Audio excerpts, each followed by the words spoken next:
Hürmetli vatandaşlarım, leksiyemizde devamlaştırımız. Yaponiya matbuatları Beijing'ni agahlandırıp, mundaq dedi.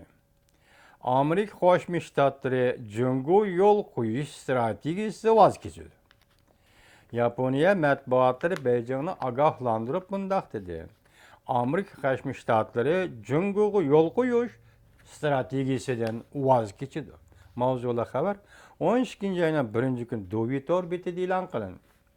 Xabar mundaq boshlandi. Yaponiya matbuatlari 12 ayning 2-kuni maqola e'lon qilib, mundaq ko'rsatdi.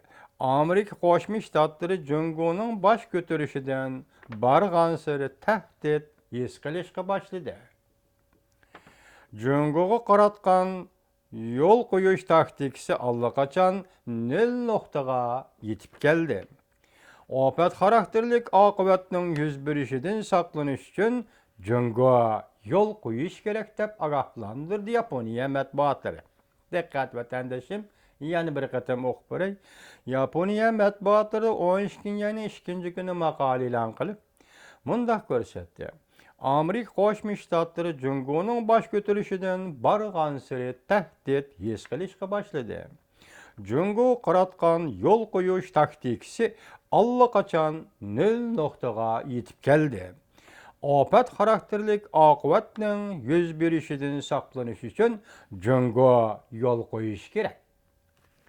Yaponiya diplomatlar jurnalining to'r betida 12-ayning 2-kuni Amerikaning Jungo qaratgan yo'l qo'yish strategiyasidagi halqaliq nuqtalar mavzuliq maqola e'lon qilindi. Maqolada mundaq ko'rsatildi.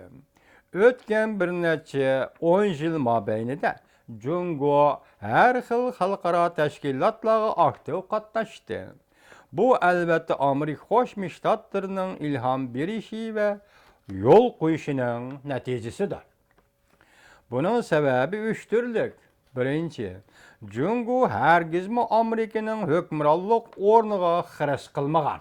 Demak, shu 10 yil ichida Jungo hech qachon hargizmi Amerika Qo'shma Shtatlarining hukmronlik o'rniga xiris qilmagan. Ikkinchi, Jungo Amerikaning rahbarligi ostida xalqaro jamiyatda tegishli mas'uliyatni ustiga oldi. Sababning uchinchisi, Jungo Amerikaning umid qilganiga o'xshash ichki jihatda islohot elib berishi kerak edi.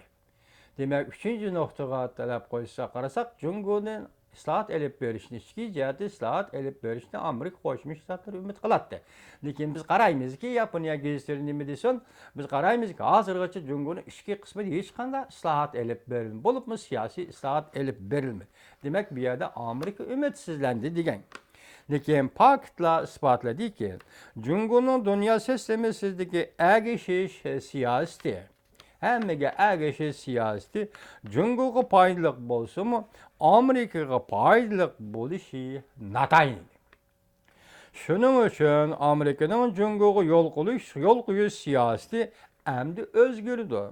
Shuning uchun Amerikaning Jungoga yo'l qo'yish siyosati endi o'zgardi. Balki eng halqaliq bir nuqtaga yetib kelishi mumkin. Uningdan keyin boshqa bir holatga, masalan, gumron bo'lish yoki zo'ravonlik. Yaponiya matbuotlari bu yerda gumron bo'lishni tushunishga bo'lsinmi, tushuntirishga o'tgan bo'lsinmi, zo'ravonlikda nima ko'z tutganligini tushungili bo'lmaydi. Davomini anglaysizlar vatandoshlar.